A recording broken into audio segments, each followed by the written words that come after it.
Si vous aimez la musique, mais aussi les instruments traditionnels, restez avec nous sur TV Vendée pour ce nouveau numéro des Passionnés. Qui êtes-vous, Thierry? Alors, je suis Thierry Bertrand. Je suis originaire, j'ai passé toute mon enfance à Saint-Jean-de-Mont. Je suis originaire, je suis né à Luçon, mais j'ai passé toute mon enfance sur la côte, en fait. Et aujourd'hui, vous travaillez ici, à la Garnache.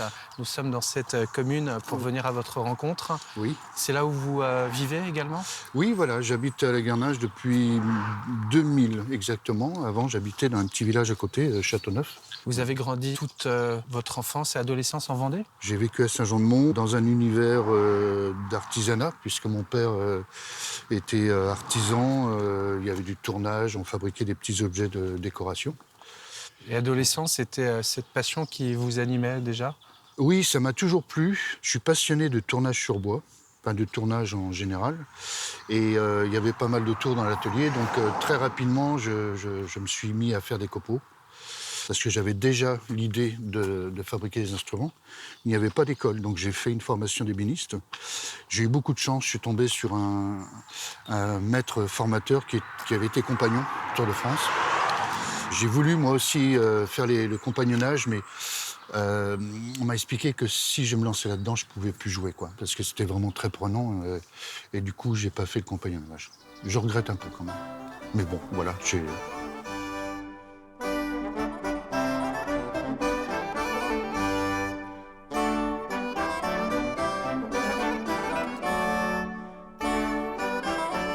Alors Thierry, voici votre atelier, c'est ça, mais pas seulement, c'est quand même un laboratoire de recherche ici. Oui, oui, c'est tout à la fois. On fait des répétitions aussi quelquefois.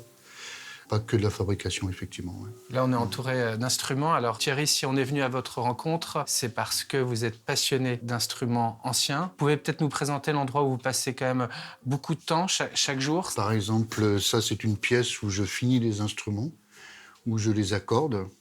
C'est une pièce aussi où je fais toutes les relevés, les mesures d'instruments, parce que quand on fait des instruments anciens, souvent on est amené à mesurer des originaux, quoi.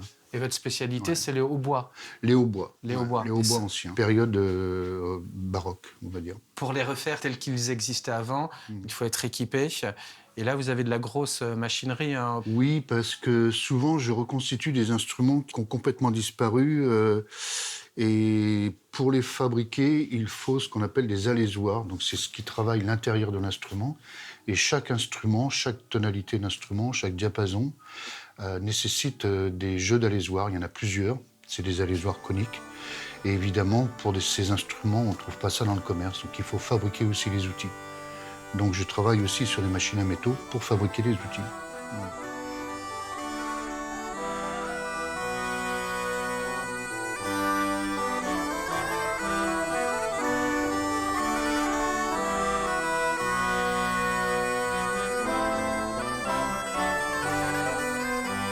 Thierry, on l'a dit, l'intérêt du travail pour le bois, ça arrive très tôt, hein, dans votre vie. Ouais. Et la place pour la musique, elle intervient à quel moment? Dans l'atelier familial, il y avait toujours une radio qui existe toujours, qui est France Musique. Hein.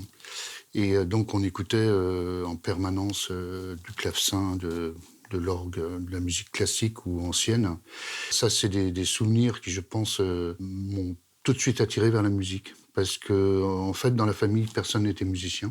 Et quand je me suis rendu compte que les instruments, je pouvais en fabriquer, j'ai réuni des choses qui me plaisaient beaucoup. La musique, le côté recherche et le côté tournage. Donc ça, c'était génial, quoi. Et on vous a demandé, et ça c'est inédit, de reconstituer toute une gamme de bois qui datait du XVIe jusqu'au XVIIe siècle récemment. Ça a été un véritable challenge pour vous, je crois. Oui, j'avais un vieux rêve, c'était de fabriquer ces instruments depuis longtemps. Et là, j'ai rencontré les gens qui en jouaient. Donc voilà, à partir des années 2000, j'ai reconstitué, j'ai travaillé à reconstituer toute la famille des hautbois. Ils sont derrière moi d'ailleurs. Quel est le charme, vous, que vous trouvez à ces instruments anciens qui n'ont peut-être pas des instruments de musique contemporain? En fait, ce qui est passionnant, c'est que plus on fouille et plus on est surpris de ce qu'on trouve. La Veuse, c'est une des cornemuses. Il y en a plus de 70 modèles partout en Europe. Elle était jouée plutôt dans la partie du nord de la Vendée, nord-ouest. C'est les anciens instruments pour faire les balles de noces, par exemple, quoi. Donc c'était des ménétriers souvent de métier et qui étaient payés pour animer un bal de noces ou un banquet, voilà. Ça, c'est les derniers sonneurs de tradition, effectivement, ce qu'on pourrait appeler les sonneurs folkloriques, mais en fait, qui sont pas du tout folkloriques, qui sont des musiciens de métier, quoi. Et quand on va un peu plus loin, on s'aperçoit que ces instruments sont joués aussi dans les cours de roi. Jusqu'à Henri II, Louis XIV, il y a des cornemuses à la cour, jusqu'à Louis XV. La cornemuse, qui est la Veuse, elle tombe finalement à un moment donné dans l'oubli. Elle est ressuscitée grâce un peu à vous. Et aujourd'hui, elle a une place tout à fait honorable. Elle vit, elle se joue, elle se pratique. Au lendemain des guerres 14-18, cet instrument disparaît complètement. Et déjà à cette époque, c'est l'accordéon qui a pris le relais. Donc cet instrument disparaît complètement. Petit à petit, timidement, vraiment, il y a quelques sonneurs qui en jouent, mais dans les années 50, ils sont moins d'une dizaine, quoi. Et aujourd'hui, par rapport à ce que j'ai fabriqué, on doit être aux alentours de 700 ou 800 sonneurs de bruit. Ce qui est assez En France considérable, et à en fait. l'étranger, ouais, ouais. Il y a plus de sonneurs aujourd'hui qu'il y en a eu à l'époque, en fait.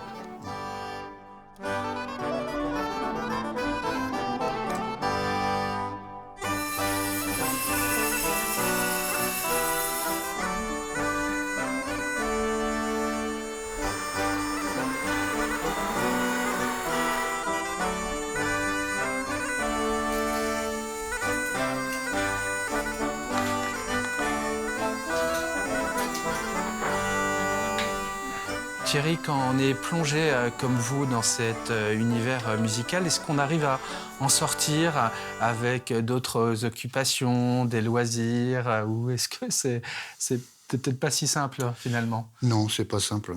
Enfin, c'est pas simple. Non, je suis toujours en train de penser à tout ça. Le matin, quand vous vous réveillez, le Oui, c'est ça. soir, quand vous Voilà, vous c'est ça. couchez? Oui, c'est ça. La nuit, quand je dors pas, Ah ouais. voilà, de différents. Ou ça peut être les aspects techniques à résoudre, ou ça peut être les aspects historiques. Comment ils pouvaient jouer ça, comment ils ont fabriqué ça. Voilà, toutes sortes de les proportions. Je suis passionné par les proportions harmoniques. De cette passion, vos proches, famille, amis, ils en pensent quoi? Ils arrivent à vous voir, à discuter d'autres choses avec vous ou pas? Oui, oui, oui, quand même. Oui, oui. Quand même. Oui, oui, bien sûr. Je suis un peu un ours quand même aussi. Donc c'est vrai que je suis tellement passionné que je suis souvent dans mon truc. Mais effectivement, dans tous mes amis musiciens, musiciennes, on décroche aussi quand on a fini un concert ou un enregistrement de disque, on parle de toute autre chose, hein, des enfants, des vacances, de tout, quoi. Très bien. Ben, découvrons peut-être ce premier instrument ensemble. Alors voilà, ça fait partie de la famille des cornemuses. Donc le hautbois, c'est cette partie. Il y a une hanche à l'intérieur, c'est un petit sifflet en roseau, qui est très compliqué à fabriquer. Je suis en train d'en fabriquer, là. Et donc, le son de cette hanche est amplifié par la perce conique du hautbois. Il y a des trous mélodiques pour interpréter les notes. Et sur les cornemuses, il y a un système d'accompagnement très ancien qu'on appelle le bourdon ou les bourdons. Donc là, il y en a un grand qui est la basse. Là, je peux le faire sonner.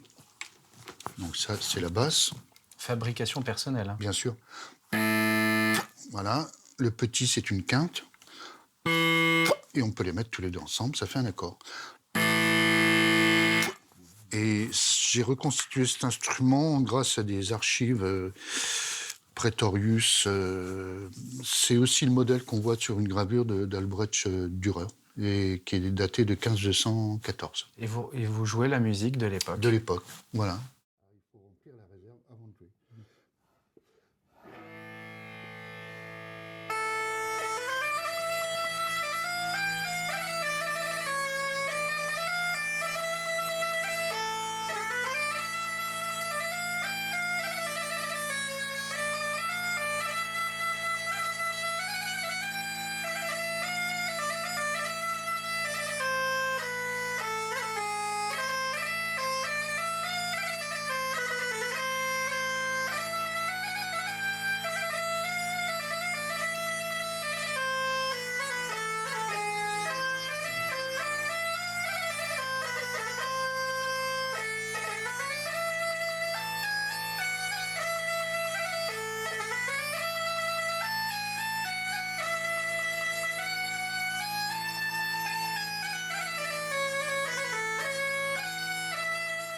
Thierry Bertrand, vous qui voyagez beaucoup dans l'histoire avec la musique et ses instruments anciens, quel est votre regard, par exemple, sur la musique d'aujourd'hui, contemporaine?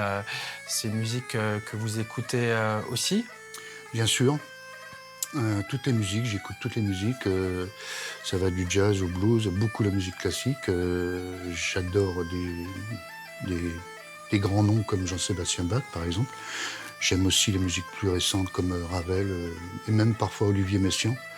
Voilà, j'aime toutes les musiques, que ce soit du jazz, du blues, j'ai tout écouté et j'écoute toujours tout, quoi.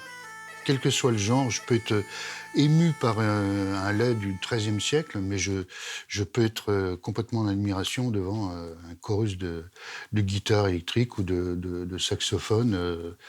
De la même façon, il n'y a pas de différence pour moi, hein. C'est simplement de la très belle musique.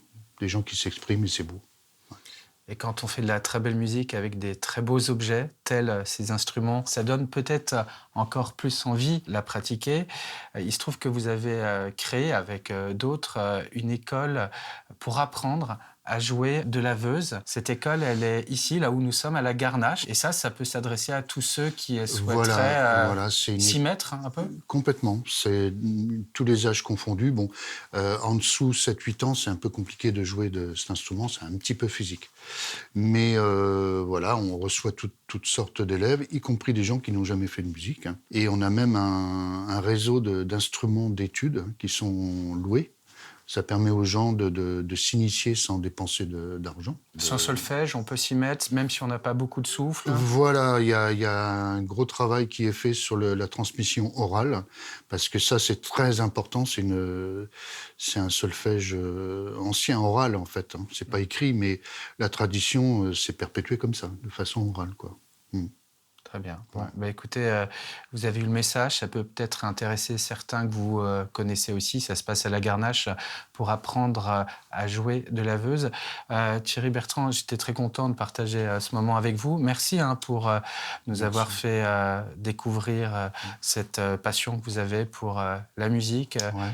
et ces instruments anciens, souvent, que vous créez avec perfection ici dans votre atelier à la Garnache. J'essaye de créer avec perfection. J'essaye toujours. Merci en tout cas pour ce moment.